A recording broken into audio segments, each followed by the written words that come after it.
दोस्तों, सिर्फ 20 रुपए का एक लाल बोतल एक मजदूर के हाथों में उसकी दिन भर की थकान को मिटाती है, तो दूसरी तरफ वही बोतल एक कॉलेज स्टूडेंट की रात भर की पढ़ाई का साथी बन जाती है। किसी के लिए ये गरीबों का रेड बुल है, तो किसी के लिए छप्परियों की ड्रिंक। लेकिन सच्चाई ये है कि आज यही स्टिंग इंडियन मार्केट की असली किंग बन चुकी है। सोचने वाली बात है, इतनी बदनाम होने के बावजूद भी ये ड्रिंक इतना बड़ा नाम कैसे बन गई? यह इतनी सस्ती क्यों है? और क्या ये वाकई हमारी सेहत के लिए खतरा है? यही सब राज हम खोलेंगे आज के इस सफर में। भारत में एनर्जी ड्रिंक की कहानी किसी फिल्म से कम नहीं। 2001 में कोका कोला ने लॉन्च किया था शॉक, लेकिन उसका शॉक किसी को समझ ही नहीं आया। 2008 में पेप्सी ने भी शोबे के साथ किस्मत आजमाई, लेकिन वो भी धड़ाम से गिर गई। और इन नाकामियों ने कंपनियों को समझा दिया कि इंडियन मार्केट को समझना इतना आसान नहीं। फिर आया 2009 और यहाँ से कहानी ने नया मोड़ लिया। ऑस्ट्रेलिया से आया एक चमकदार कैन रेड बुल, कीमत 100 रुपए, पर पैकेजिंग और ब्रांडिंग ऐसी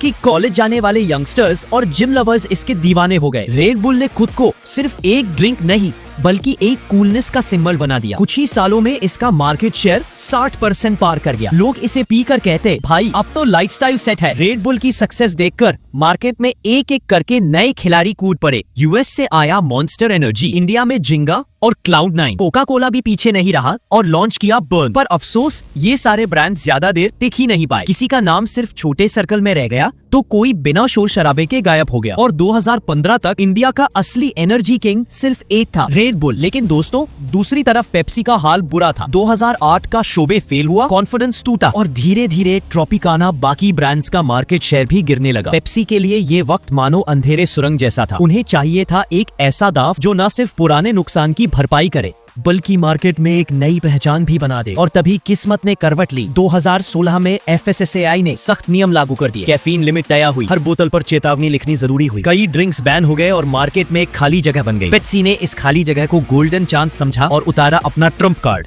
स्टिंग। दोस्तों, मजेदार बात यह है कि स्टिंग शुरू में पेप्सी का ब्रांड था ही नहीं। असल में इसे सबसे पहले लॉन्च किया था रॉकस्टार नाम की एक अमेरिकन कंपनी ने। रॉकस्टार ने इसे टेस्ट किया था फिलीपींस और वियतनाम जैसे देशों में, जहां लोगों को सस्ती और वैल्यू फॉर मनी प्रोडक्ट चाहिए होती है। और वहां ये धमाकेदार हिट साबित हुई। पेप्सी ने देखा, अरे इंडिया की मार्केट भी तो बिल्कुल ऐसी ही है। बस फिर क्या था, उन्होंने स्टिंग को अपने हाथों में लिया और 2017 में इंडिया में लॉन्च कर दिया। और लॉन्च का एक ही टारगेट था, हर हाथ में रेड बुल नहीं बल्कि हर हाथ में स्टिंग। अब सवाल ये है, कैसे ये 20 रुपए वाली बोतल इंडिया की यंग जनरेशन की धड़कन बन गई? क्या इसका सस्ता होना ही इसकी सबसे बड़ी ताकत है, या फिर इसके पीछे पेप्सी की कोई सोच समझी चाल है? और सबसे जरूरी, क्या ये सच में हमारी सेहत को नुकसान पहुंचाती है? जब पेप्सी ने स्टिंग लॉन्च किया तो उनका इरादा साफ था, रेड बुल का ताज छीनना। यही वजह थी कि स्टिंग की पहली एंट्री हुई बिल्कुल उसी पैकिंग में, 225 ml की कैन। लेकिन फर्क था सिर्फ कीमत का। जहां रेड बुल 100 रुपए में मिलता था, वही स्टिंग की कीमत रखी गई आधा, सिर्फ 50 रुपए। पेप्सी चाहती थी कि स्टिंग सिर्फ एक क्लासी हाई स्टेटस ड्रिंक ना रहे बल्कि एक ऐसी बोतल बने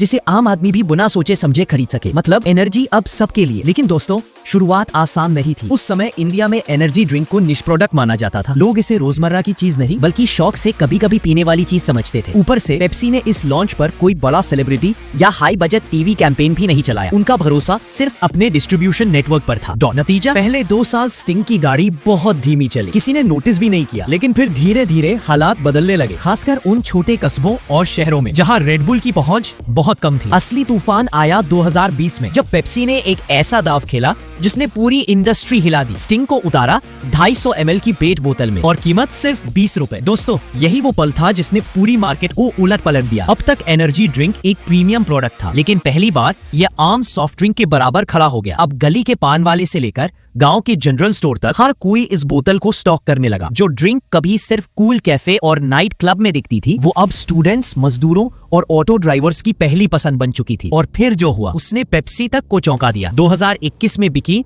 2.3 करोड़ बोतलें। 2022 में यह बढ़कर हुई 6.5 करोड़ और 2023 में तो रिकॉर्ड टूट गया, 11 करोड़ बोतलें। सोचिए, सिर्फ 4 सालों में स्टिंग ने पूरा गेम बदल डाला। 2018 में रेड बुल के पास था 75% मार्केट शेयर, लेकिन 2023 तक स्टिंग अकेले 90% मार्केट की किंग बन चुकी थी और रेड बुल गिरकर सिर्फ 7% पर आ गया। पेप्सी खुद कहता है पिछले 30 सालों में किसी भी सॉफ्ट ड्रिंक ब्रांड ने इतनी तेज ग्रोथ नहीं देखी। लेकिन दोस्तों, स्टिंग की ये कामयाबी सिर्फ प्राइसिंग की वजह से नहीं थी। दूसरा मास्टर स्ट्रोक था पैकेजिंग और सप्लाई चेन। रेड बुल आता था महंगे इंपोर्टेड एल्यूमिनियम कैन में, कॉस्ट बहुत ज्यादा, लेकिन स्टिंग बनाई गई यही इंडिया में सस्ती पेट बोतल जिसे कैरी करना भी आसान था। और फिर पेप्सी के पार्टनर वरुण बेवरेजेस का विशाल नेटवर्क, जिसने स्टिंग को देश के हर कोने तक पहुंचा दिया। छोटे गांव, कस्बों, किराना दुकानों, पान की टपरी, जहां पेप्सी और कोक मिलते थे वहीं अब स्टिंग भी मिलने लगी। ब्रांडिंग भी अलग थी। रेड बुल अपनी कूलनेस दिखाने में करोड़ों झोंक रहा था, फॉर्मूला 1 महंगे ग्लोबल कैंपेन, लेकिन स्टिंग ने शुरुआत में कोई सेलिब्रिटी नहीं चुना। बस एक देसी अंदाज, लाल चमकदार बोतल, कैंडी जैसा मीठा टेस्ट और टैगलाइन एनर्जी बोले तो स्टिंग। यही वजह थी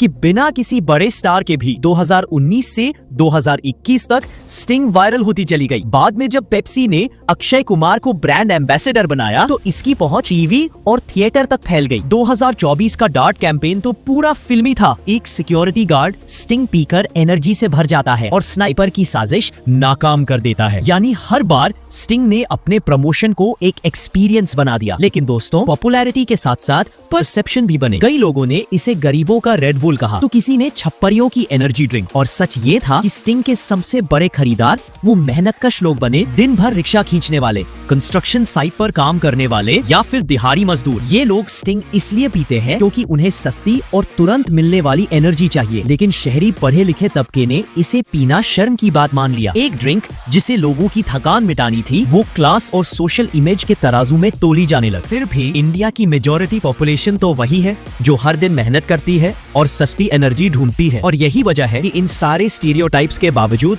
स्टिंग की ग्रोथ कभी नहीं रुकी। अब हेल्थ की बात करें तो लोगों के मन में डर भी है। कोई इसे लाल जहर कहता है, कोई लत लगाने वाला नशा। असलियत इसका लाल रंग आता है अलूरा रेड एसी नाम के फूड कलर से, जो भारत में FSSAI अप्रूव्ड है। हाँ, अगर आप रोजाना 2 से 3 बोतल पिएंगे तो साइड इफेक्ट्स हो सकते हैं। और हार्ट रेट बढ़ने वाली बात, वो सिर्फ कैफीन की वजह से है। और याद रखिए, कैफीन हर एनर्जी ड्रिंक में होता है, सिर्फ स्टिंग में नहीं। अगर आप हार्ट पेशेंट हैं या एंजाइटी से जूझ रहे हैं तो ये प्रॉब्लम दे सकता है। बाकी लोगों के लिए ये उतना ही रिस्की है जितना बाकी एनर्जी ड्रिंक्स। तो दोस्तों, एक ड्रिंक जो कभी 100 रुपए की लग्जरी थी, आज सिर्फ 20 रुपए की बोतल बनकर गली गली, गाँव-गाँव की धड़कन बन चुकी है। रेड बुल ने सपनों को बेचा, लेकिन स्टिंग ने हकीकत को पकड़ लिया। और यही वजह है कि आज ये सिर्फ एक एनर्जी ड्रिंक नहीं बल्कि आम आदमी की एनर्जी बन चुका है। अब जरा स्टिंग की असली ताकत और खतरे की बात करते हैं। क्या आप जानते हैं स्टिंग की एक 200 ml बोतल में करीब 72 मिलीग्राम कैफीन होता है। मतलब साफ है, कैफीन के मामले में स्टिंग और रेड बुल लगभग बराबर है। लेकिन असली फर्क आता है शुगर में। स्टिंग के हर 100 ml में